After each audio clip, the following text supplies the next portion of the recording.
Hey guys, welcome back to another video, and I'm be showing off kind of how to tune your balisong, really. And so really all the issue is that at the moment with my balisong nice and tightened up, we've got no tap on one side and a bit of tap on the bite handle here. So obviously if I shake it, there's pretty much no tap there.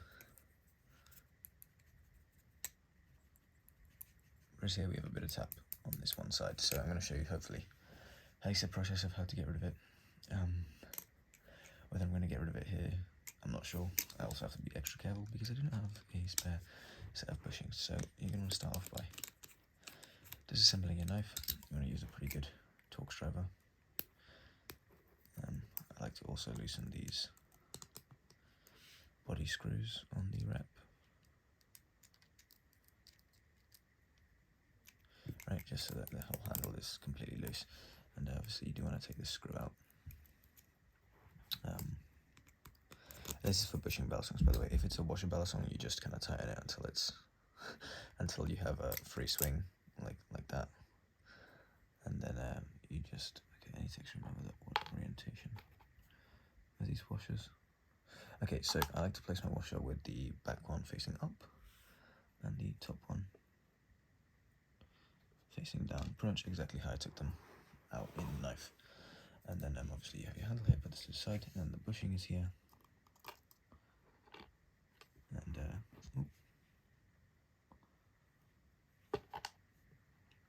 And my bushing, I've already started to sand it down a little bit. You want to grab 800 or higher sandpaper, grit, and if you would see, there is a sanded side on mine and a smooth side, so ideally when you're sanding, you're going to keep it on the same side.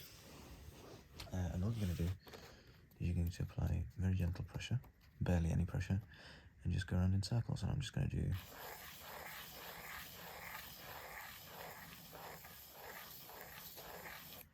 just 10 circles. Just quickly wipe it off. Ideally microfiber cloth. I have one over there, but you know, just for the sake of showing you guys good practice, wipe it off on the microfiber. And then you're going to want to effectively put your knife back together.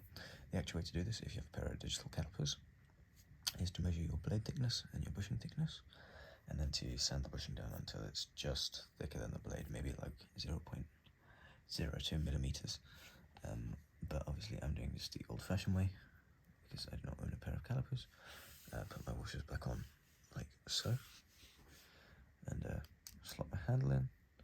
Now here's where, if you have a pivot needle, it would be very useful. However, for me, I don't have a pivot needle, so I simply shove it in this little bit here. I turn the knife around so I can see the back of it, and I kind of line up all the holes here by kind of spinning this around. I grab my pivot screw, which is here. I slot it in, and that's why I also took apart these screws, just so this process would be much faster. And I start it off by hand, and I just go back to tightening the knife. When tightening sandwich knives like these, it's important to start with the pivots and then work your way down the body screws. Right, like medium pressure on there. Make sure you've still got correct amount of swing. You should be able to crank it all the way down. However, you do not want to over tighten it, because if you over tighten, you spoil the washers, and that gives you the same effect as if you had an undersized bushing. And there we go, little wiggle, still tap. So I'm actually just going to play around with the screws a bit, because obviously I may just not have them tight enough.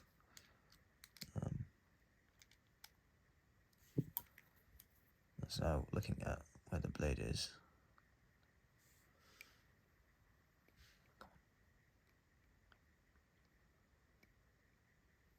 wiggling the blade around here,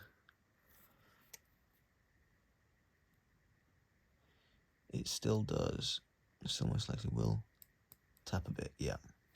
And that's simply just, you know, my head screw might not be tight enough. Because obviously when we shake it that way we have no play, but these still have a bit of tap, so really and truly I'm going to be working on this quite a bit. Because that's the annoying bit, right? When you have nothing on in one direction, then obviously you hold it by the blade, and it is less. And functionally, obviously, this makes no difference now. Obviously, I've still got great swing, but that's the kind of process. And so what I'm going to end up doing is I'm just going to end up just doing this a fair bit over, just until I get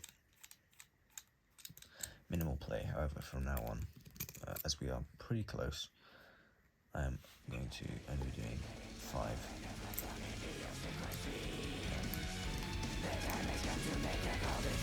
Oh, sorry.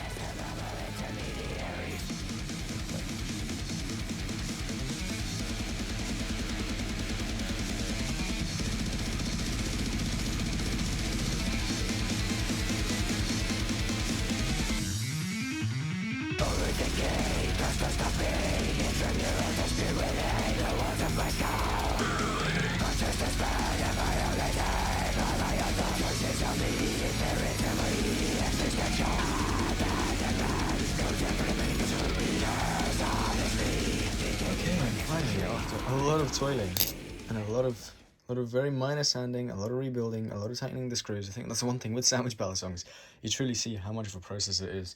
That took maybe a solid like half hour, maybe 40 minutes in total. Obviously you got to make sure these screws are all the correct, and the last couple times I didn't bother unscrewing these bottom ones. I just did the top pivot, and now you've got no tap. We only tuned the bite handle as well, so the safe handle still has some wiggle. There is our play. And I mean,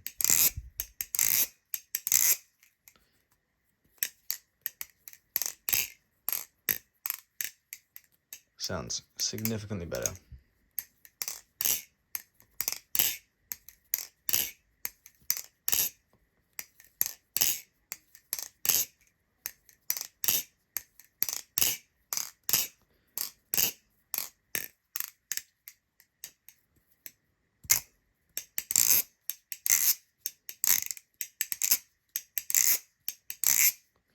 And yeah, so that's kind of basically how you tune a balisong. It's pretty straightforward. If you can get to the point where there's very little tap, or like the tap is like non-existent, try adding some lube once you've constructed your balisong back together and see if it can avoid it. I like to tune for no tap when dry. And also I'm gonna get rid of this bite handle indicator because it's just weird. And yeah. Thank you guys for watching. Like, subscribe, comment, check out my music, all that other good stuff. I'll catch you guys in the next one. Peace. Hope this helped.